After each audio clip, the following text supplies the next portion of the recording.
Yo, what's up mga idol? It's me again, Arsenal of PH, and for today's video ay first toss ng mga ibon natin. So magtotoss tayo ng 3 kilometers. Yan, so sa bayan lang naman yung toss natin ngayon. At kailangan kasi natin ihabol kasi next month ay track training na natin. So yung mga kasama natin sa club ay nakalayo na ng training. May mga nakapag-ordaneta na din at mga binalunan. So ito yung mga nakapag-matured lang ng mga ibon natin.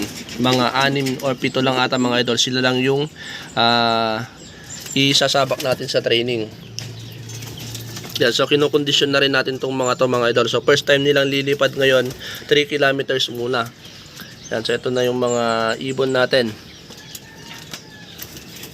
Yan, so ikakarga muna natin sila din sa training box at ipapalipad natin sila ng 3 kilometers. So oras natin ngayon ay 7:19 ng umaga.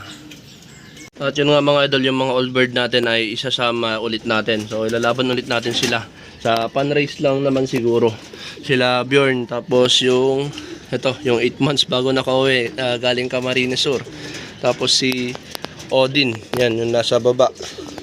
At syempre yung ating Colson Cooper. Yan, so sila lang naman yung magiging guide mga idol. Pero itong Colson Cooper natin wala pang lipad to kasi pasuksok lang natin to. Magiging breeder natin dapat to, pero yun, itatry ko na lang siyang ikarera. Kasi sobrang dami na rin lang naman ng mga breeders na nandito sa ating lock mga idol. So yun, update ko kayo mamaya pagka i-release na itong mga ibon. So yun mga idol, nandito na tayo sa location ng toss natin. Yung location natin mula dito hanggang sa ating loop ay nasa 3 kilometers. Yan, so kulang-kulang 3 kilometers mga idol. So i-release na natin yung mga ibon natin ngayon kasi malapit lang naman. So yun, maganda yung panahon ngayon dito. So first toss ng mga ibon natin ngayon mga idol. Ngayon nga pala ay January 22, 2024. So ito yung mga ibon natin. Yan, so hindi ko alam kung ilan yung kinarga ko dito. Nasa kulang 15 siguro kasama mga old bird. Yan, so i-release ko na sila mga idol.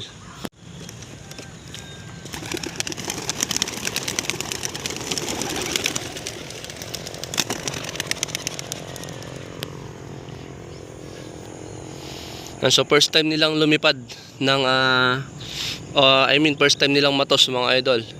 So sana okay naman yung lipad nila. So may isa lang na humihiwalay, yung isang 2 months old natin.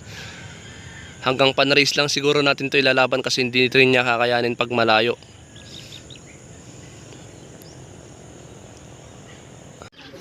So ayan mga idol, nandito naman na yung mga ibon natin. So kakauwi ko lang din. At yun, gaya ng dati, yung mga old bird natin mga idol ay pumapasok kaagad. So magandang sinyales para sa pan-race natin. Yan, so okay naman yung katawan nila at okay naman na yung kondisyon nila. So training na lang din talaga yung kailangan ulit natin. So ito nga pala, yung si Odin ay nag-port overall sa pan-race din nung nakaraan. So sana mas okay yung lipad niya ngayon. Yan, so nagkasakit lang din kasi yan nung last race. At ito si Bjorn na nadisgrasya nung toss natin. San Fernando lang yung toss niya mga idol, nadisgrasya pa. So sana hindi maulit. At yun nga, dito muna natin tatapusin itong video natin ngayong araw mga idol. Maraming salamat sa support at panonood. Happy flying and God bless mga idol.